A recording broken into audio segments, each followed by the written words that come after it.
So yeah, I'm trying to record these so I can use them after. Either way, I'll post the PDFs. It says it'll put it in a folder. I didn't find the folder, but once I find it, I'll give the copy of it to you guys and then post it on YouTube or something like this. But either way, basically, I have this playlist on YouTube, which is essentially lectures at the board with this type of topic, and then the live lecture should be good enough. But the PDFs will definitely get posted in Moodle every time. Right. So last time what we were doing was, oh, and I didn't send an email out yet, but assignment 1 wasn't for marks because we didn't do any actual classes on ODEs, but I'll just leave the material. If we can switch it at the end, then I might, if we have time to do ODEs after we do all the other material, then I'll add it as a couple questions for the assignment at the end. So assignment 1 wasn't for marks. You didn't have to hand it in or anything like this. So we're computing double integrals. I'll do double integrals, the Fubini's theorem again for rectangles, and then we'll do general regions and possibly start polar regions today as well. So if I'm computing this double integral over a rectangle where f is 100 minus 6x squared y, then we can do it both ways. Either essentially what it says is the double integral over the rectangle of our function dA is equal to, I always stick to my guns, so I'm going to do this, the integral from the x, and then from -1 to 1 is the y one. So we're going to do y first, 100 minus 6x squared y dy dx. Once we get more complicated regions like today, there may be reasons why we want to do dx first, but in general, I just start with dy if it's a rectangle. It might compute easier in one direction, but we can't really tell before we start. So this is equal to now what? Basically, remember what we're doing is we're integrating y first, and we're holding x as a constant.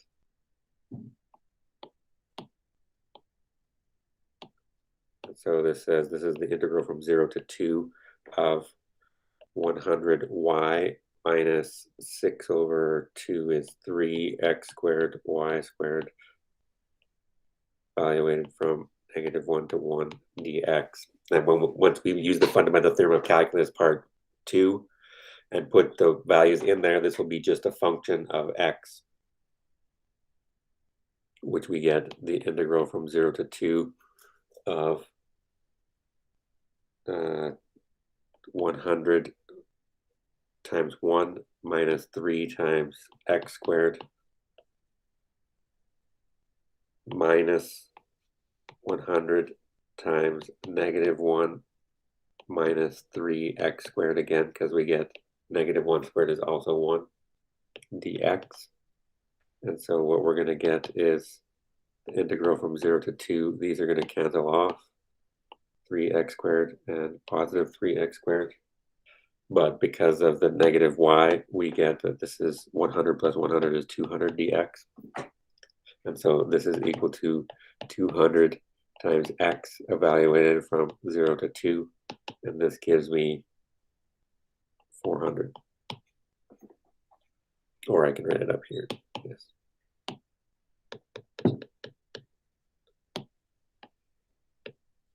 And then I'll quickly do it. You can do it for practice if you want, but what we then have is, if we interchange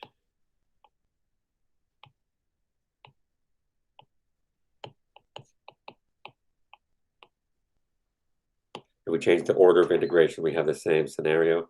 So this tells us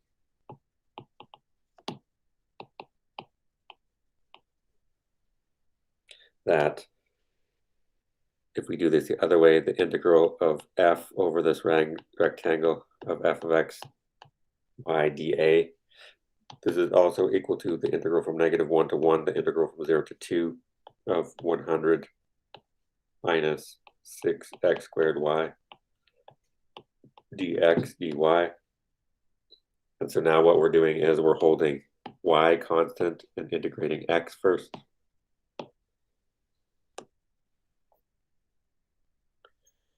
So this is going to become the integral from -1 to 1 of 100x minus 2x cubed y evaluated from 0 to 2 dy.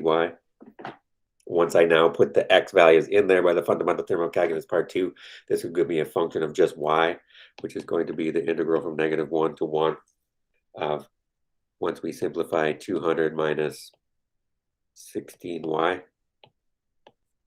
dy. Then when I compute the antiderivative of this, I'm going to get 200y minus 8y squared evaluated from -1 to 1, which will give me 200 times 1 minus 8 times 1 squared minus 200 times -1 minus 8 times -1 squared, which gives me the exact same thing. These will cancel. And I get 200 plus 200 is 400. So whichever way I do this, Fubini's theorem tells me that the order of integration doesn't matter over a rectangle. You can compute in any order. Now what we're going to do is, there's a couple other things I should do before we get there. So one of the other things we can do is, if the function f of x, y can be written as just a function of x times just a function of y, we can split these integral. So if f of x, y equals g of x times h of y, so we can split it as a multiplication of just a function of x times just a function of y, then we have that the integral from a to b, the integral from c to d of g of x, h of y, dy dx can be written as the integral from a to b of g of x dx times the integral from c to d of h of y dy. This is useful. So basically you can split even when we have more complicated or more general regions, we can, if you have multiplication of just one variable times just the other variable, even if we change the polar, so we have r and theta or these types of things, you can split these integrals, and this will be extremely useful in many cases, especially when we have polar coordinates, because r is just our radius, and then theta usually involves sine and cosine, so we have to do integrals that involve trigonometric integrals, and then integrals that just involve polynomials of r, so it's nice to split them. So this will get used quite often.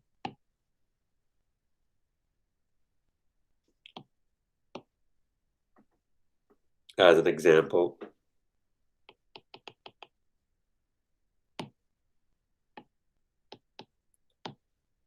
let's compute, what's the one, that's a good one, the double integral of r of f of x, y, dA, where in this case f of x, y is equal to, let's do sine x cos y, and then our rectangle is 0 pi over 2 cross itself, 0 pi over 2. So what this says is, because it's just a function of sine x times cos y, we can do these integrals separately.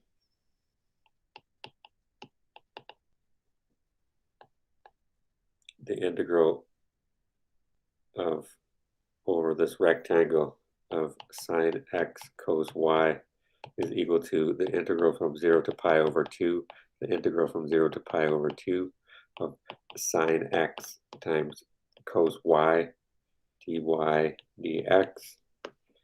But because we can separate this, this is equal to the integral from 0 to pi over 2 of sine x dx times the integral from 0 to pi over 2 of cos y dy. I can split the variables in the integral. This is equal to, the antiderivative of sine is negative cos x from 0 to pi over 2 times sine y evaluated from 0 to pi over 2. this one is going to equal negative cos of pi over 2 minus negative cos of 0 multiplied by sine of pi over 2 minus sine of 0. This is, of course, 0, and so is sine of 0. So we get cos of 0 is 1 times 1, which is 1. We get exactly 1. And I guess if I'm going to be, let me draw this in 3 dimensions.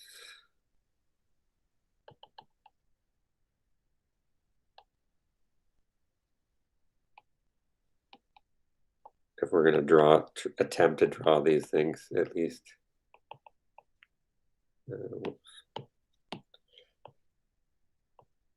This is computing the volume below this surface sine x cos y and above the rectangle pi over 2 to pi over 2. So if we're doing this, we're going to get essentially our domain, which was pi over 2 to pi over 2.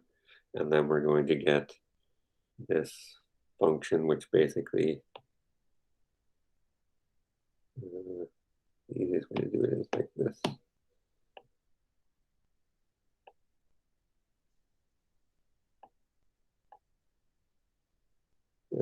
I didn't get it quite right.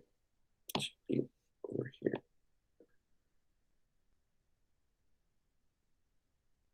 It looks something like that.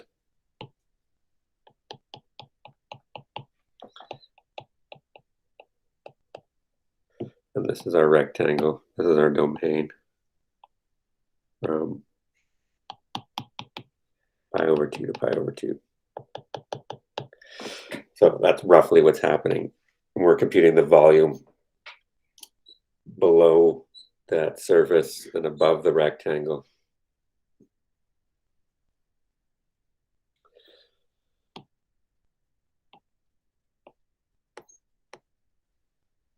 Another thing that I should mention is average value in double integrals.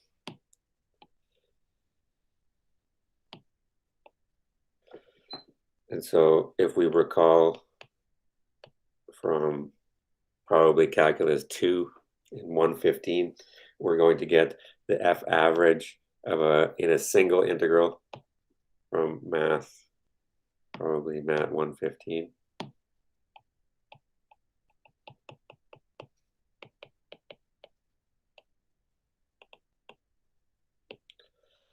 F average is equal to 1 over b minus a, the integral from a to b, f of x dx. What we're going to do now is, in a similar fashion for double integrals,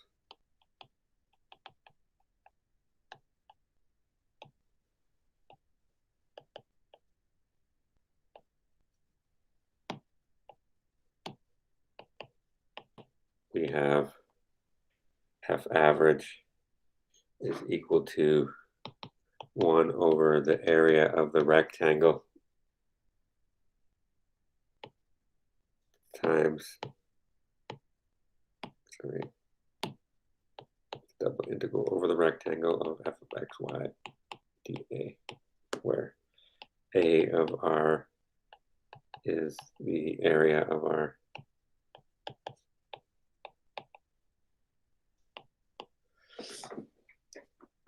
or another way to put this is, in a more useful way, the double integral over this region is F average times the area of R. So in the practical world, in the real world, if you have a bunch of data points of heights of mountains or these types of things, and you're trying to create a topographical mapping of this, what you do is you're going to have a bunch of the average value of f, because you can compute f at a bunch of values, and then you get the average value over this rectangle.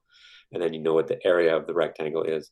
And so you can compute this double integral knowing the f average and the area of this rectangle.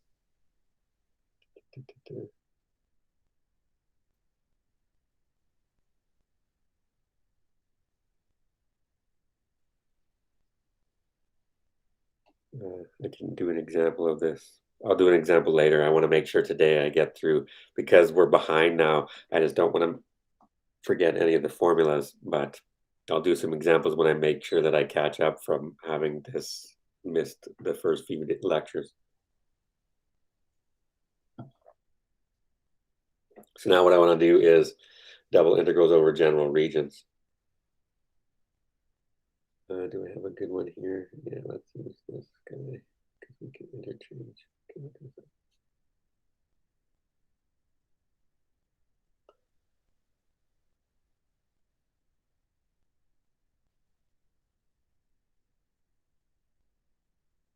Yes. So now we're going to do double integrals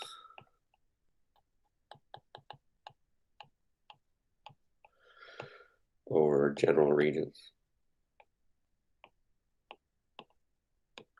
So now what we want, the idea is before we had just rectangular regions that we're integrating over, now we want to have some arbitrary weird shaped region or bounded by curves usually for us in the plane, and we want to know how to integrate this. So the first thing we should do, I guess, is draw our picture. Now what we have is have some arbitrary region D for a domain. And then what we're actually going to do is we are going to find a rectangle large enough so that we contain this region D.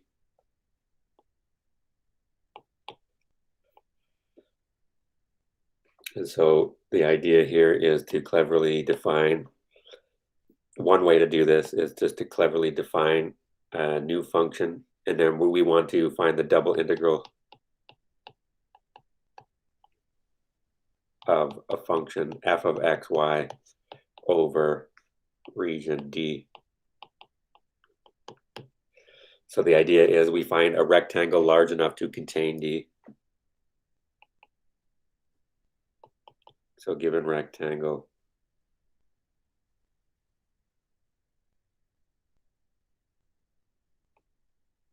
R such that D is inside R.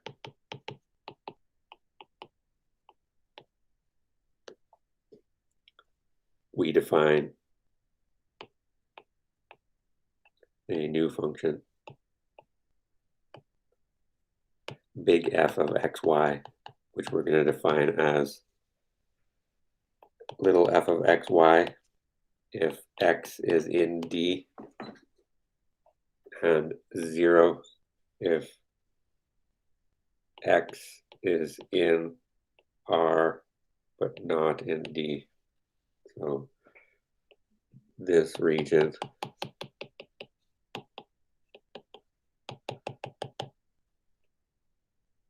is R remove D.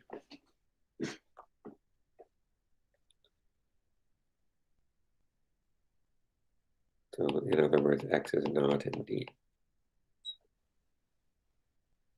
Then what's going to happen is we're going to define the double integral over D of f of xy dA to equal simply the double integral over the rectangle of big F of xy dA.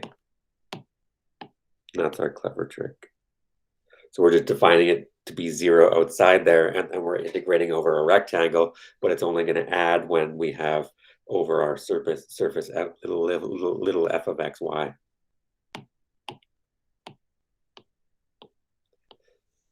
So long story short, we're going to have two types of general regions in this class of regions in the plane. One where we can express y in terms of f of x, or functions of x, or type 2, where we have functions which we both describe as x in terms of the g of y, or g1 and g2 of y.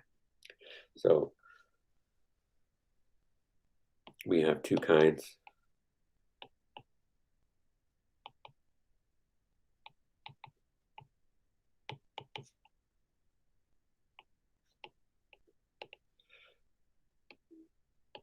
We will discuss here anyways. Type 1 region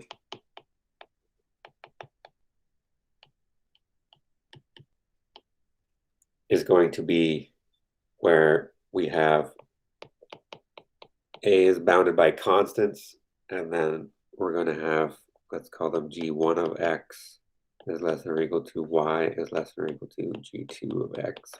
If we can do this, so essentially this,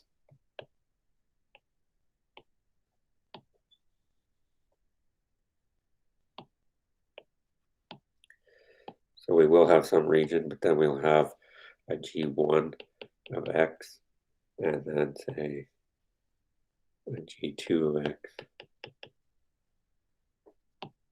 And then we're going to have, say, an A and a B. This will be our region D.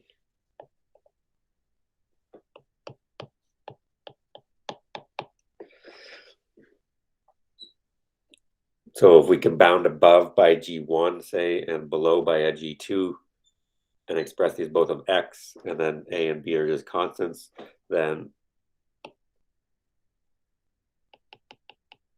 if f of x, y is continuous on D, and G1 of x, G2 of x are continuous, then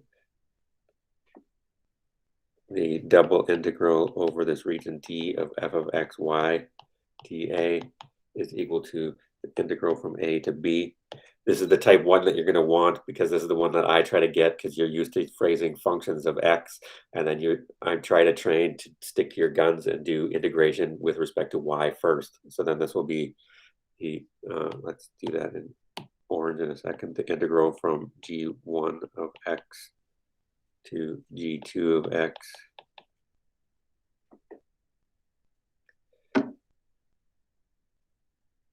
I should have these opposite, it makes sense.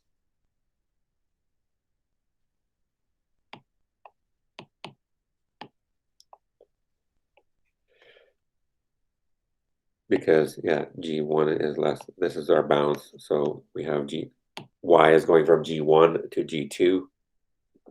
And then we have f of xy, dy, and then dx.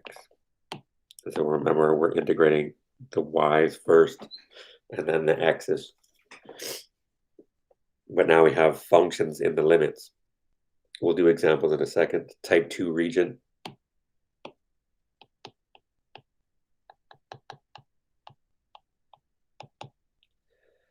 Is going to be where now we have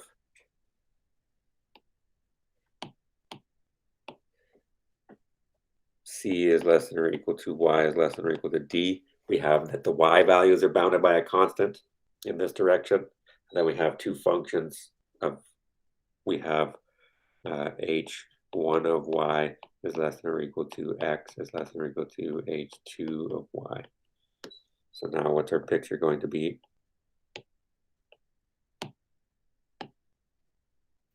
So now I have something like this. This would be h1 of y. This is h2 of y. And then we have, say, like this, where we have D, and this will be also C.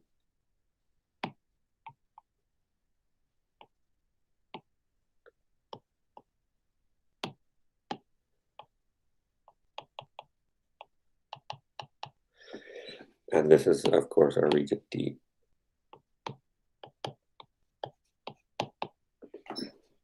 So if we do that, then what are we saying? Because of this scenario,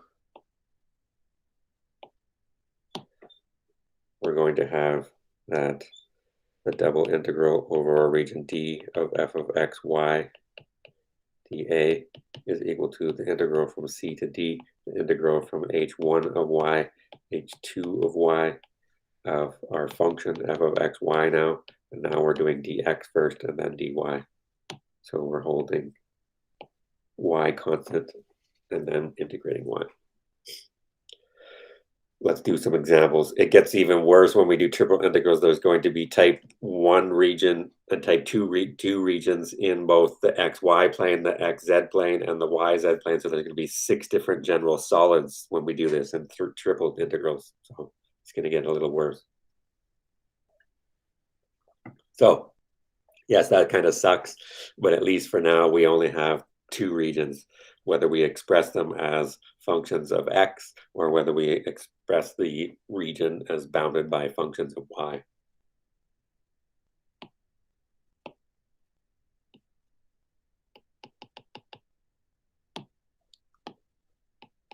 Example 3, compute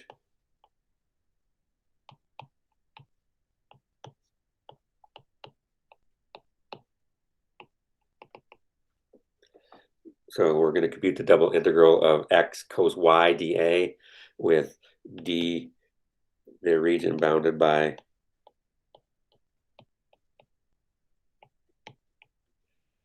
y equals 0, x equals 1, and the parabola let's see, y equals x squared.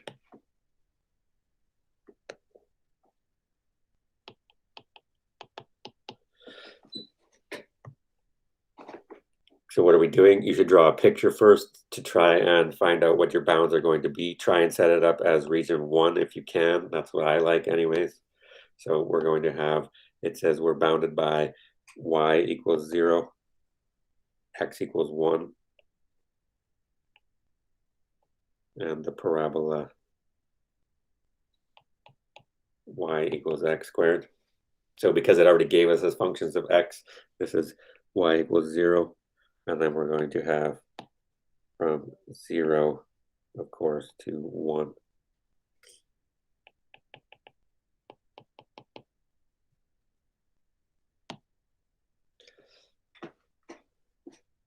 And this is our region D. So what does that tell us? That tells us by drawing this and helping me set it up that 0 is less than or equal to x is less than or equal to 1 is stuck between constants. This is type 1. And then y is also stuck between 0 and y, and then in this case, x squared. So one of my bounds was still constant, but they can both be functions of x or functions of y. We'll get there eventually. What does that tell me? That tells me that the double integral over this region D of x cos y dA is equal to the integral from 0 to 1, the integral from 0 to x squared of my function x cos y dy dx, which is equal to the integral from 0 to 1 of x sine y evaluated from 0 to x squared, which is equal to the integral from 0 to 1 of x times sine of x squared dx. Sine of 0 is 0, so I'm simplifying. Now what do I have? I have substitution rule. This says this is x equals 0 to x equals 1. So I'm going to let w equal x squared. So 1/2 dw is equal to x dx. And when x is 0, this says w is also equal to 0 squared, which is 0. And when x is 1, this says w is 1 squared, which is 1. So the bounds technically don't change, but I had to check. So this becomes the integral from w equals 0 to w equals 1 of sine w times 1/2 dw, which is equal to negative 1/2 cos W evaluated from 0 to 1, which is equal to cos of 0 is 1, so I'm going to get 1/2 1 minus cos of 1.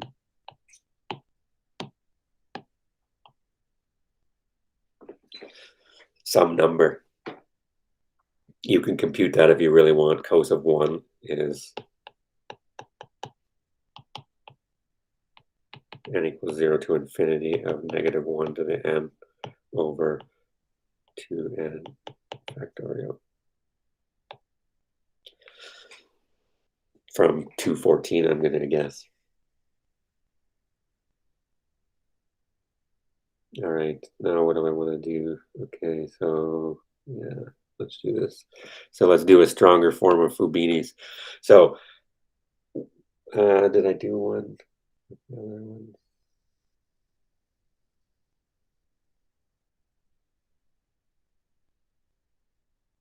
I can do the other direction as well, but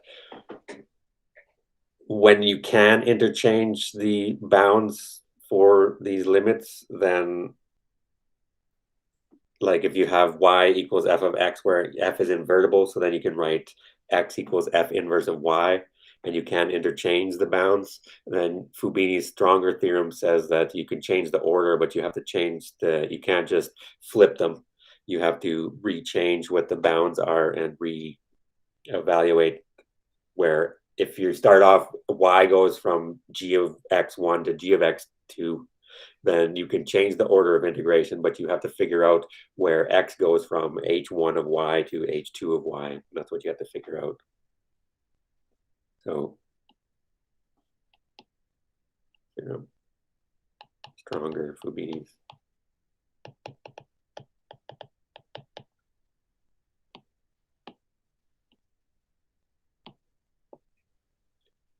So let f of xy be continuous.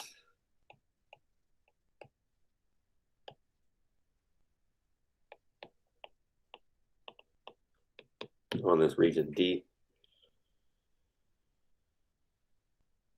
1, if D is defined as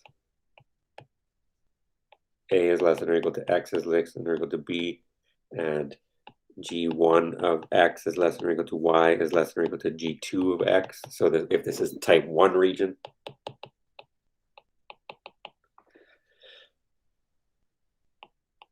with G1 and G2 continuous,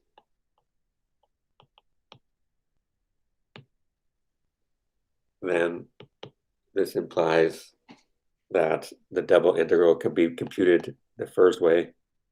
The double integral over this region D of f of x y dA is equal to the integral from A to B, the integral from G1 of x, G2 of x, f of x, y, dy, dx.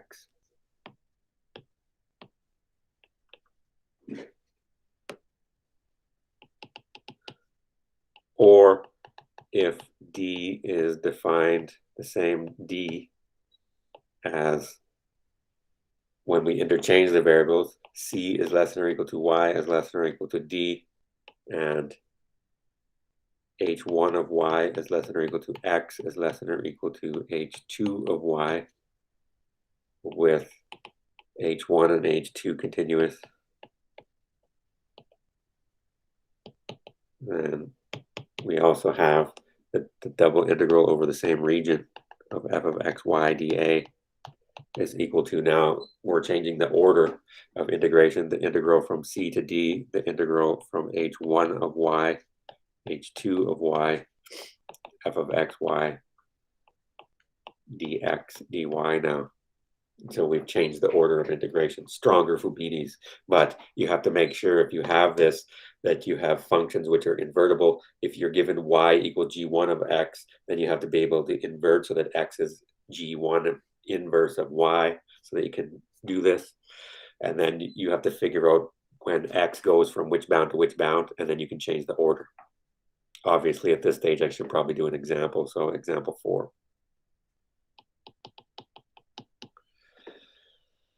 So let's do this. Find the volume of the prism whose base is the triangle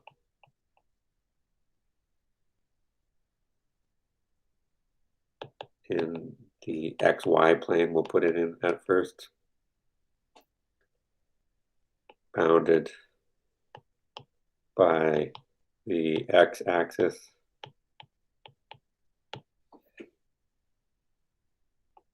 and lines y equals x and x equals 1. And with top lies in the plane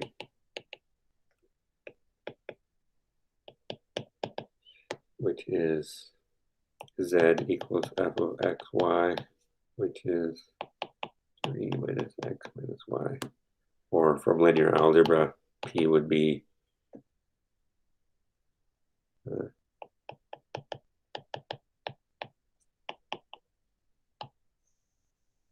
that's the normal form, but this is neither here nor there. All right, so first of all, let's try to, you don't have to draw the three-dimensional thing every time, but what they're doing is this essentially. So I have, it's going to be in the back.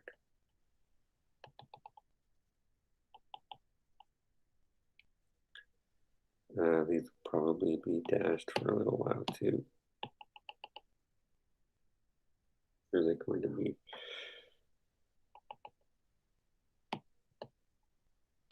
So I'm going to draw the three-dimensional picture, then I'll do the integrals.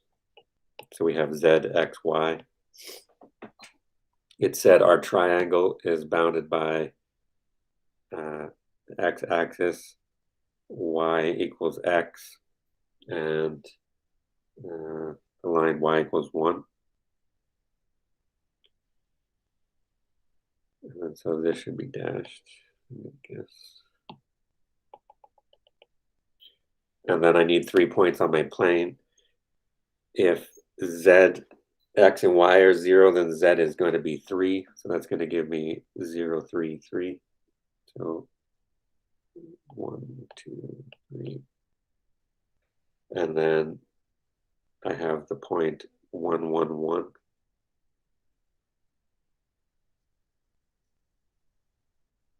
And then I have the point when x and or y and z are 0.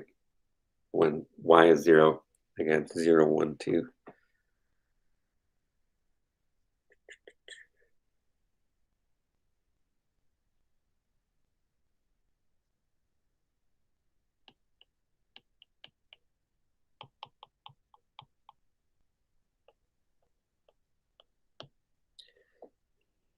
Basically,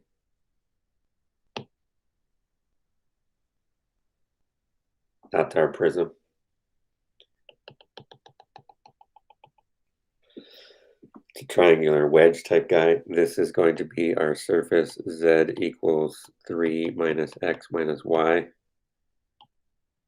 And then we need, the point of this is I can do our two-dimensional region in 2 ways. Type 1 says that we can describe this as, it said it was the region D was bounded by y equals x, x equals 1, and the x-axis, which is y equals 0, x equals 1, and y equals x. So in this case, I can write this as x is less than or equal to 0 is less than or equal to 1, and 0 is less than or equal to y is less than or equal to x. When I do that, and so now you can see, because this is where x, y is going from 0 up to y equals this. That's how I'm getting this guy. When I do that, in this case, then what I'm going to get is the volume is equal to the double integral over the region D of f of x, y, dA, which in our case, because we're using type 1, Fubini says I can write this as the integral from 0 to 1, the integral from 0 to x of 3 minus x minus y dy dx. Now that I've set that up, now I'm just computing double integrals again. This is now slightly different because I have x in the limit. What do I get? The integral from 0 to 1 of y is what we're integrating. So we're going to get 3 minus x times y minus 1/2 y squared, evaluated from 0 to x dx, which is going to equal the integral from 0 to 1 of, what do I get here?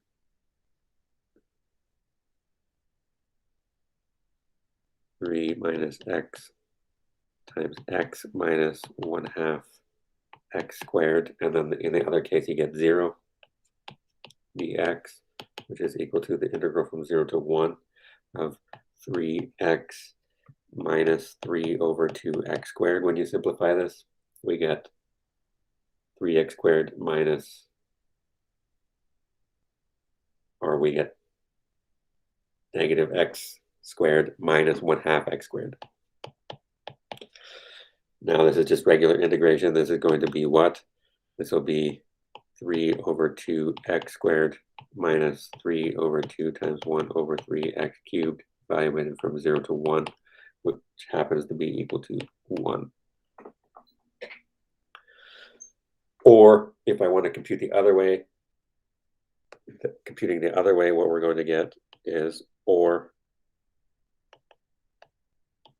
if I want to view this as type 2 region, I picked simple functions at first to just show you that I can invert them. But what my region was this guy to this guy to this guy. And this is x equals y now, if you want to view it that way. And then x equals 1.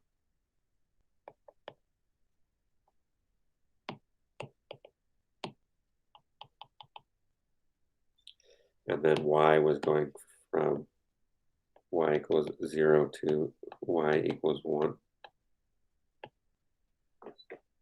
So what that says now is we have 0 is less than or equal to y is less than or equal to 1. But in an x direction, you have to be careful. X is now going from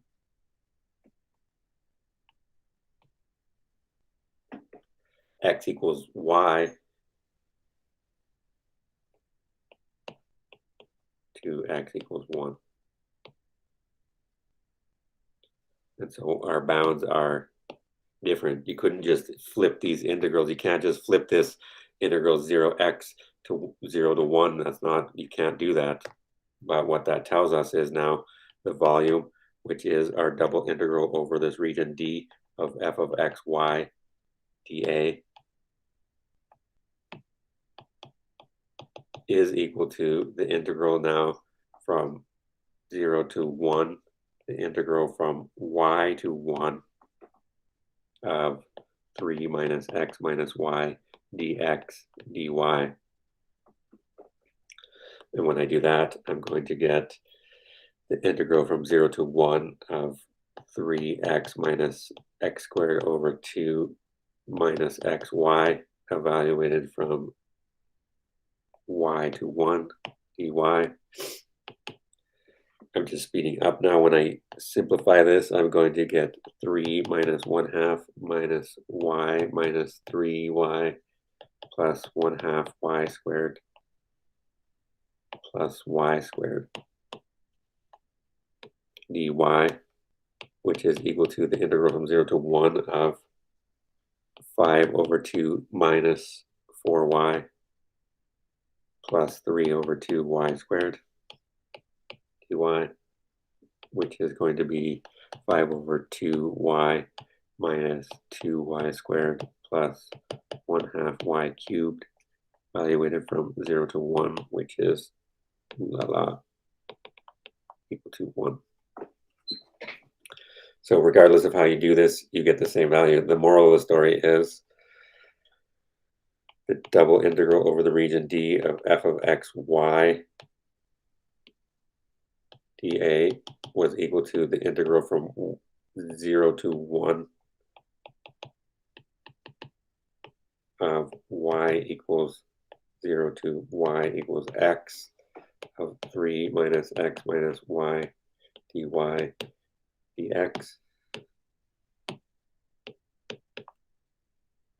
which equals 1, and it equals the integral from y equals 0 to y equals 1, the integral from x equals y to x equals 1 of 3 minus x minus y dx dy.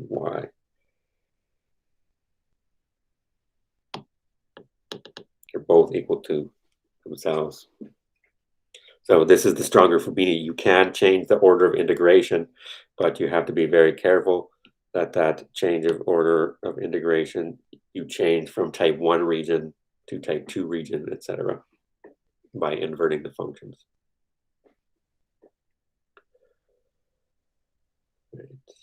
So let me just find some.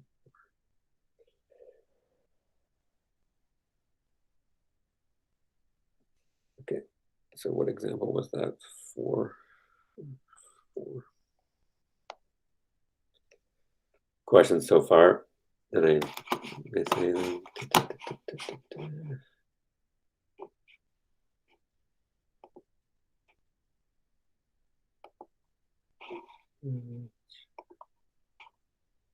Nothing in the chat. Okay, so example 5. Let's do the double integral over d of x plus y dA. I won't make the integrand too crazy at first for myself and for you so that you can see how to manipulate these regions, but they can make the integrals crazy too, where d is the region bounded by y equals root x and y equals x squared. Notice you could write this as y squared equals x and root y equals x.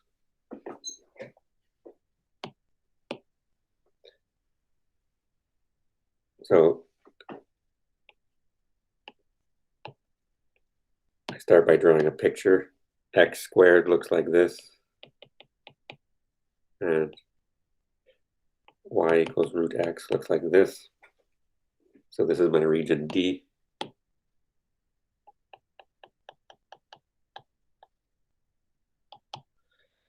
And where am I going from?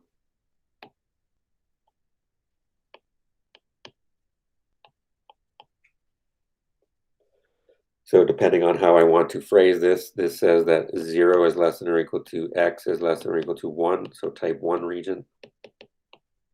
And this says that this time, where am I going from? It should be this direction. So x squared is less than or equal to y is less than or equal to root x in this case. Now that I have my bounds, this says that the double integral over this region D of x plus y dA is equal to the integral from 0 to 1, the integral from x squared to root x of x plus y dy dx. That's going to be equal to the integral from 0 to 1 of xy plus 1/2 y squared evaluated from x squared to root x dx, which is equal to the integral from 0 to 1 of x root x plus 1/2 root x squared minus x times x squared plus 1/2 x squared squared dx, which is equal to the integral from 0 to 1. Now I'm just computing integrals, basically, which is, cleaning this up, is x to the 3 over 2 plus 1/2 x minus x cubed minus 1/2 x to the 4 dx. And so what are we going to get? We're going to get 2 over 5 x to the 5 over 2 plus 2 over 3 x to the 3. Oh no, that should be 1/2. Stop that. 1/2. 1/2 x squared minus 1 over 4 x to the 4 minus 1/2 times 1 over 5 x to the 5 evaluated from 0 to 1. That's what I should have. Which is equal to 2 over 5 plus 1/4 minus 1/4 minus 1 over 10. So this will cancel out, and so we get 2 over 5 minus 1 over 10, which is 4 minus 1 over 10, which is 3 over 10. Did I do it both ways? No, I didn't. But you could interchange this, or if you want to check,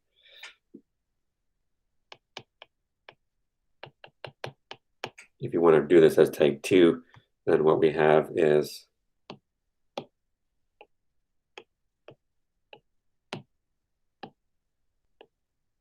this is going to be the same deal, but now 0 is less than or equal to y is less than or equal to 1.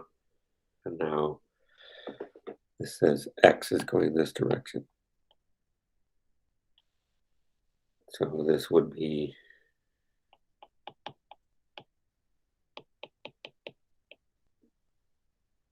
so it's going from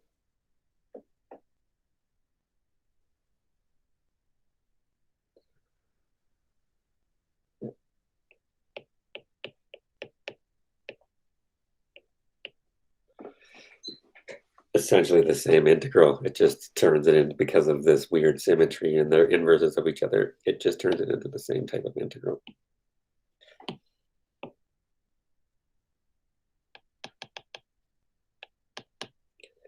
So example 6, let's do a double integral of e to the x over y dA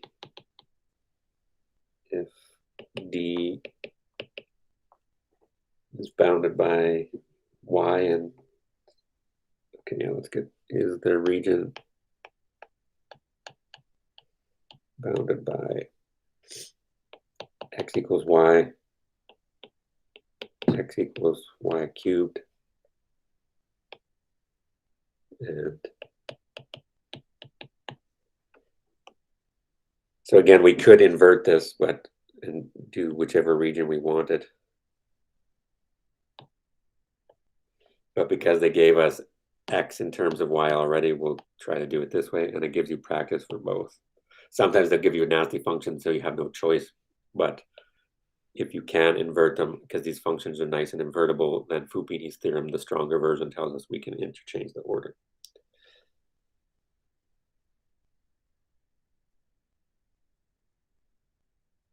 So what this is going to be is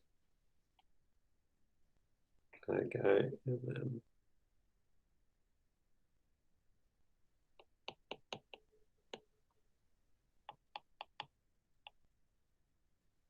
that's going to be this direction.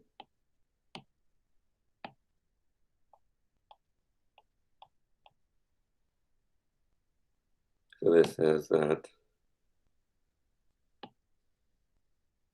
1 is less than or equal to y is less than or equal to 2, which is what it told us already. And then we're going to have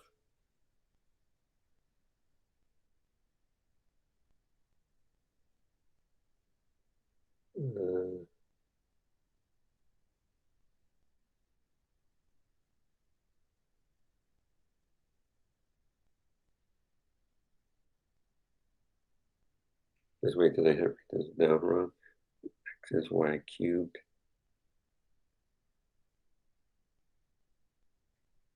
Wait, I have it backwards in my notes. I just want to see it should be this direction, right?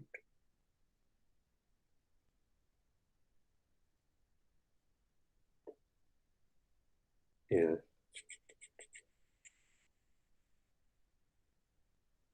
It should be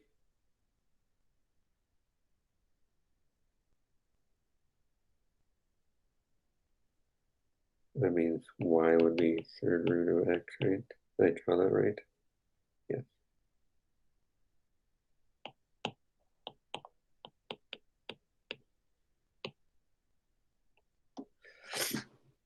This is what I should have, I'm going to guess.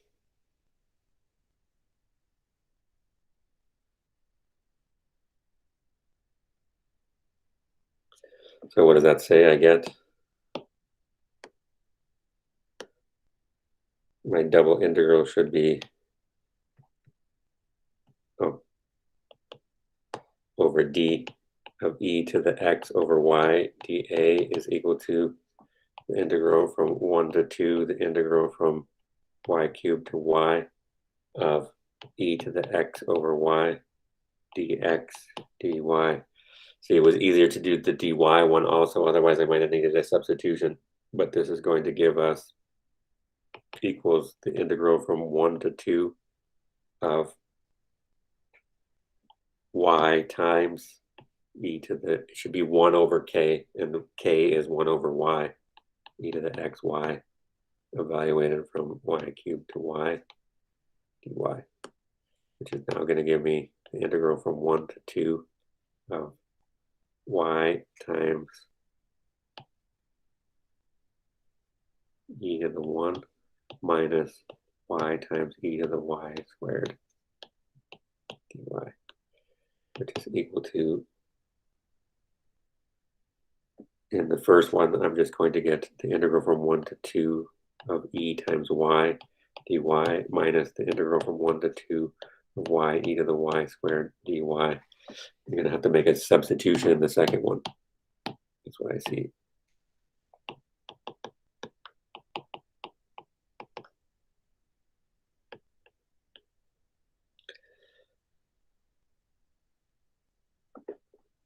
Doing that, what I get is this will just become e over 2 y squared minus 1/2 e to the y squared, evaluated from 1 to 2, which is equal to 1/2 e minus e over 2 times, I'm sorry, should be e over 2 times 2 squared minus 1/2 e to the 4 minus e over 2 1 squared minus 1/2 e to the 1 squared, which, long story short, equals e over 2 times 4 minus e cubed. If I did that right. Something seems wrong with my setup. Y is x cubed. No, that should be fine. X is going from x cubed or y cubed to y.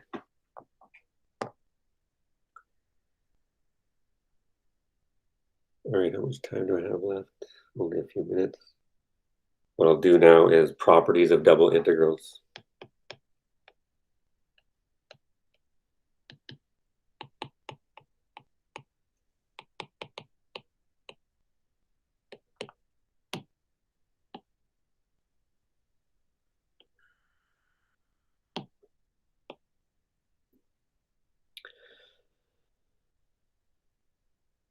So basically what all these properties do, well, I only have a few, like 10 minutes. Will I get to them all? Probably. But it just gives us the basic rules of how we're allowed to manipulate and split integrals of sums and pull scalars out of integrals. And then it also gives us ways to estimate integrals when they're, some double integrals are harder to compute than others. Well, it gives us a way of estimating. So I'll just run through them. Double integrals of sums.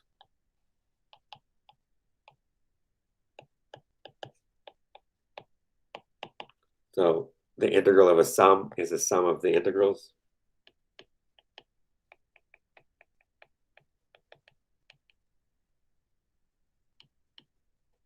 So if I have the integral of f plus g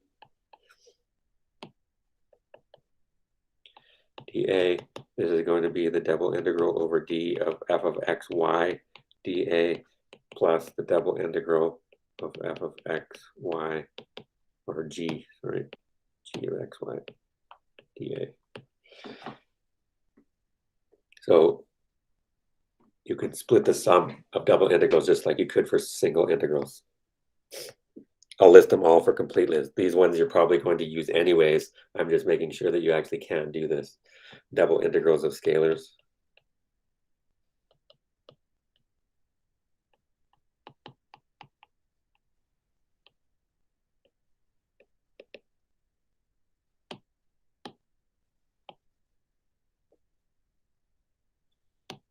So what this says is the double integral over region D of a scalar times a function of more than one variable. The double integral doesn't care about the numbers. You can pull the numbers on the outside.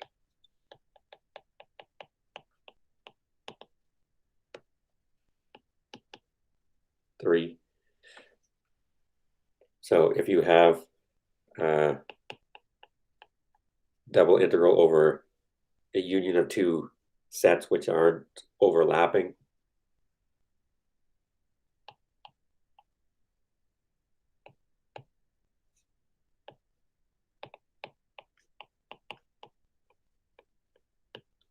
so in this case, if I draw this, you should have U1 and U2.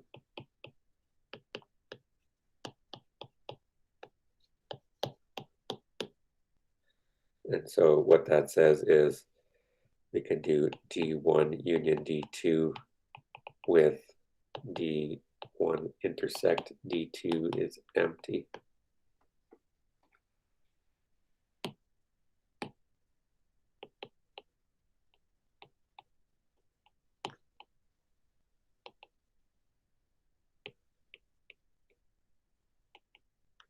So if their intersection is empty, then there's no overlap. Then what this says is the double integral of D1 union D2 of f of x, y, dA is additive, is the integral over D1 of f of x, y, dA plus the integral over D2 of f of x1 dA. So this is an additive thing. If you have two sets, you could just treat them separately. Just compute the integral over that first region and compute over the second region. So you can unionize these. The one-dimensional analog of that one is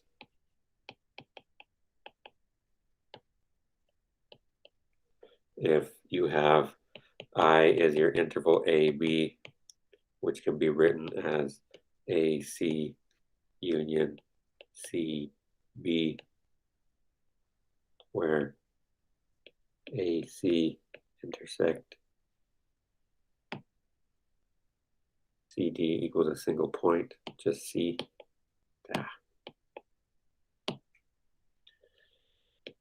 Then the integral from A to B of f of x dx is equal to the integral from A to C of f of x dx plus the integral from C to B f of x dx. You use this in your strategy for computing derivatives using the fundamental theorem of calculus part 1 when you did calculus 114 probably. But this is now the two-dimensional analog of this. And all it's really saying is if you have some surface S, which is f of xy, then you're just computing a volume 1 and a volume 2 under those two regions. You would have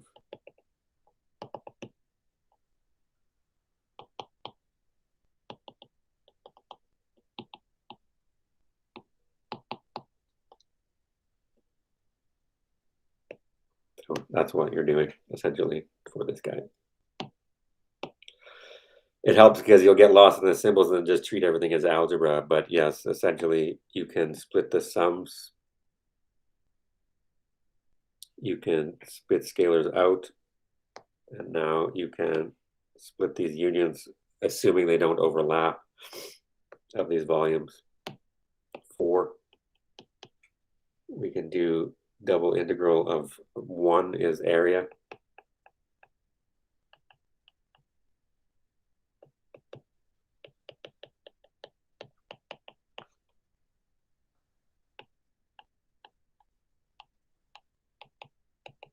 is the area of D.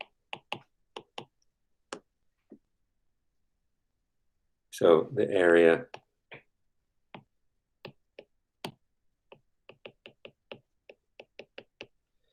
of the region D is defined as the double integral over that region of 1 dA.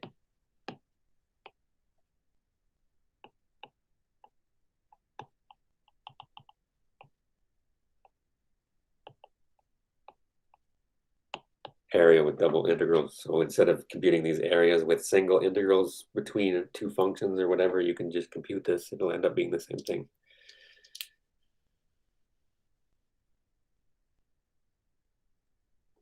And of course, we're going to have an example in there if we have a type 1 region.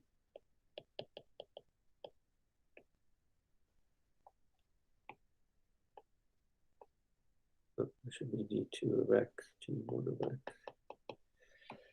If this is our region D, then the area of D is equal to the integral from A to B, the integral from G1 of x to G2 of x, dy dx. This is how you're going to compute areas. If it's the other way, obviously you can flip this around, but you don't have to put anything in the integrand, just 1.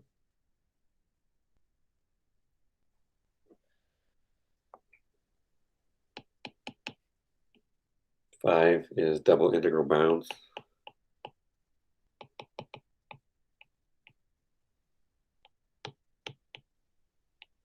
I'll finish these off next time.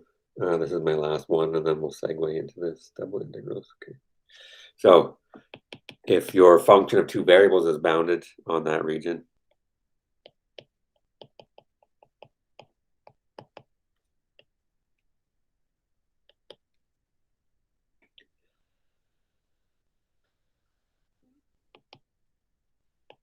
then we have that basically m times the area of D is less than or equal to the double integral over D of f of x, y, dA, which is less than or equal to m times the area of D.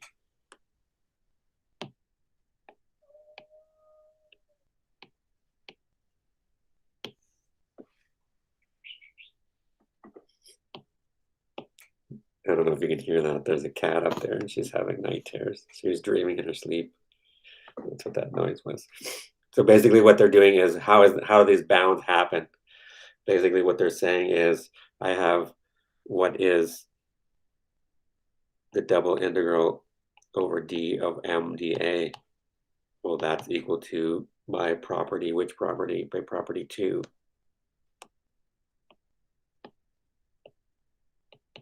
I can spit the 2 out or the m out. And then by property 4, that's equal to m times area of D by property 4. And similarly, the double integral over m dA